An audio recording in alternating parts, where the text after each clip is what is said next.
हे दोस्तों, आज मैं आप लोगों को बताऊंगा की रीज़न्स क्यों कुछ लोग बहुत अमीर बन पाते हैं और फिर क्यों ज़्यादातर लोग गरीब या मिडिल क्लास रह जाते हैं। रॉबर्ट नाम का एक लड़का था जिसके दो बाप थे। अब आप कुछ गलत मत समझिए। एक उसका खुद का बाप था और दूसरा उसके दोस्त का बाप था जिसे कि वो अपना मुंह बोला बाप मानता था। पहले वाले ने पीएचडी की थी और दूसरे ने कभी 8th भी पास नहीं की थी। दोनों बहुत ही स्मार्ट और हार्ड वर्किंग थे, पर दोनों की सोच बहुत ही अलग थी और दोनों रॉबर्ट को अलग अलग बातें सिखाते थे। पहला बाप बोलता था पैसा सारे फसाद की जड़ है, पर दूसरा बोलता था पैसा ना होना सारे फसाद की जड़ है। पहला रॉबर्ट को महंगी चीज़ें खरीदने से मना करता था, उसके बारे में सोचने से मना करता था और कहता था कि वो हमारी हैसियत के बाहर है। और वहीं पर दूसरा कहता था कि वो सोचे और अलग अलग रास्ते ढूंढे, अलग अलग तरीके ढूंढे जिससे कि वो सारी महंगी चीज़ों को खरीद सके। ये करने से उसका दिमाग तेज होगा और नए आइडियाज़ भी मिलेंगे। पहला कहता था कि तू खूब पढ़, खूब मेहनत कर ताकि तुझे बड़ी कंपनी में नौकरी लगे और तू बड़ा इंसान बन पाए। और वहीं पर दूसरा कहता था तू खूब पढ़, मेहनत कर, पर खुद की कंपनी स्टार्ट कर ताकि तू ढेर सारी नौकरियां बहुत सारे लोगों को दे पाए। रॉबर्ट के पास एक एडवांटेज था कि उसने अपने दोनों बापों के अलग अलग सोच के साथ उसकी अलग अलग तरक्की देखी थी। उसने अपना दिमाग लगाया और अपने दूसरे बाप की बात मानी और फॉलो की, जो कि बाद में मायामी फ्लोरिडा का सबसे अमीर इंसान बना। उसके सिखाई गई बातों से उसने खुद करोड़ों कमाए, जबकि उसका पहला बाप जिंदगी भर गरीब रह गया। सबसे इम्पोर्टेंट बातों में से एक बात जो रॉबर्ट ने अमीर बाप से सीखी वो थी फाइनेंशियल लिटरेसी, जिसका मतलब है एसेट्स और लायबिलिटीज़ के बीच का डिफरेंस जानना। अब आप गौर से सुनिए, ये नॉर्मल कॉमर्स में सिखाए गए मीनिंग से थोड़ा अलग है। रॉबर्ट ने काफ़ी इजी शब्दों में इसका मीनिंग बताया है, जो कि कुछ ऐसा है। एसेट्स वो चीज़ें होती है जो कि आपको पैसे बना कर दे या फिर आपके जेब में पैसे डाले, और लायबिलिटीज़ वो चीज़ें होती है जो कि आपके पॉकेट से पैसे निकालें।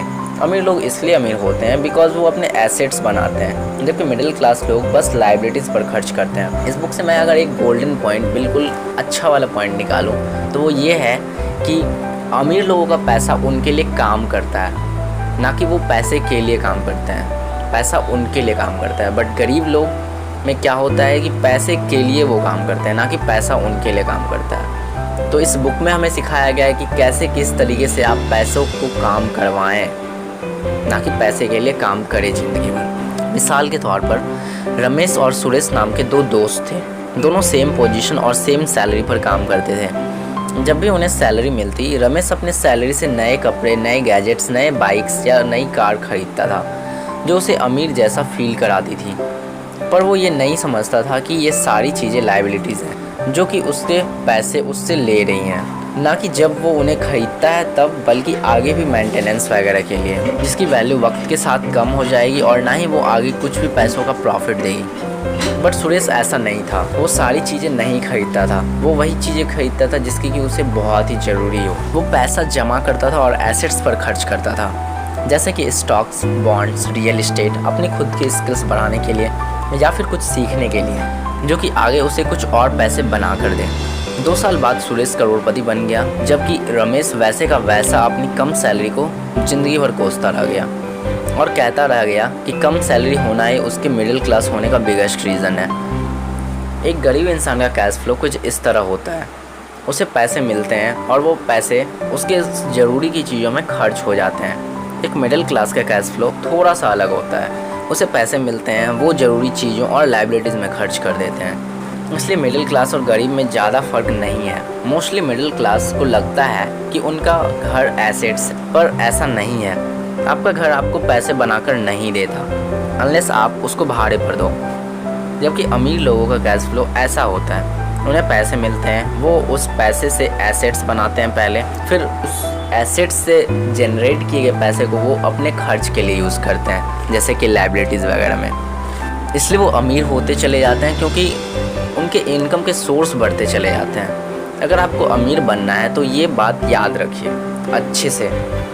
इस बात से फ़र्क नहीं पड़ता कि आप कितना कमा रहे हैं, बल्कि आप उन पैसों को कैसे और कहाँ खर्च कर रहे हैं, ये इम्पोर्टेंट है।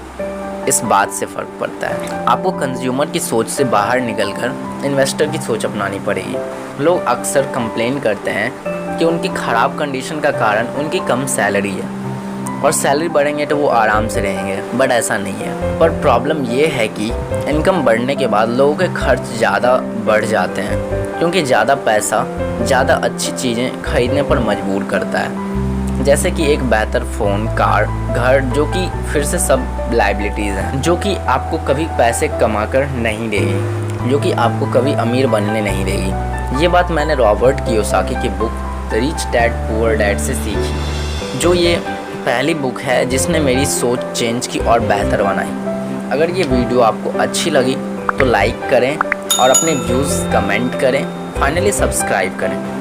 मैं आपको ऐसे काम की बातें जो मैंने दुनिया के कुछ समझदार लोगों से सीखी है शेयर करूँगा, जो आपको सक्सेसफुल बनने में मदद करेंगे। और आखिर में थैंक्स फॉर वॉचिंग।